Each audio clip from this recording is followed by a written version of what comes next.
மரம் நடும் திருவிழால நமக்கு விருதெல்லாம் கொடுத்து பாரம்பரிய கலை நிகழ்ச்சிகள்லாம் பண்ணி ஆர்வலர்களுக்கு டிஷர்ட்லாம் கொடுத்து சிறப்பாக நடந்துச்சுங்க மரம் நடும் திருவிழா. நம்ம மதுரை ஒத்தக்கடை யானைமலை கிரீன் ஃபவுண்டேஷன் அமைப்பு வாரம் வாரம் மரம் நடும் திருவிழா நடத்துறாங்க. ஒவ்வொரு வாரமும் ஒவ்வொரு சிறப்பு விருந்தினர்களை கூப்பிடுவாங்களாம். இந்த வாரம் பாரம்பரியம் சார்ந்த வீடியோவை நம்ம எடுக்கிறனால நம்ம சேனலை வந்துட்டு கூப்பிட்டுருந்தாங்க. அதனால இன்னைக்கு அந்த ஃபங்க்ஷனுக்கு போயிருந்தேங்க. போனா நம்ம பார்ப்பாங்க எல்லாருமே பாரம்பரிய கலைகளோட நம்ம எல்லாரையுமே வந்துட்டு வெல்கம் பண்ணாங்க.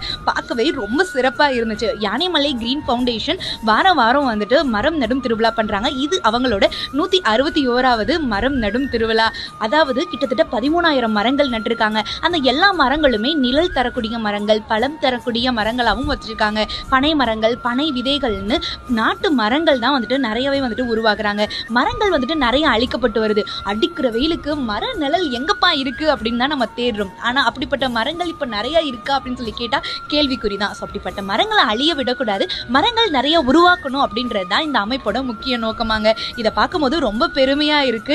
இதெல்லாம் பார்க்கும்போது நம்மளாம் இப்படி இறங்கி ஒன்று கூட பண்ணலையே அப்படின்ற மாதிரி நம்மளை நினைச்சா நமக்கே ரொம்ப கஷ்டமாகவும் இருக்கு. பட் இந்த மாதிரி அமைப்பெல்லாம் பார்க்கும்போது நமக்கும் வந்துட்டு ஆர்வப்படுது. ஸோ இவங்க மூலியமா நிறைய பேர் வந்துட்டு முன்னுதாரணமா எடுத்துக்கிட்டு நிறைய மரங்கள் வந்துட்டு வைப்பாங்க அப்படின்னு சொல்லி நம்பப்படுது. நம்மளும் கண்டிப்பா வந்துட்டு வைக்கலாம். விருதெல்லாம் கொடுத்தாங்க. ஆனா கண்டிப்பா வந்துட்டு இவங்களுக்கு தான் ஒரு மிகப்பெரிய விருதே கொடுத்தாகணும். வந்ததுக்கு வந்துட்டு குட்டி பாப்பாங்க வந்துட்டு கைதட்டி நம்மளை வெல்கம் பண்ணாங்க. ஆனா இந்த கைதட்டல்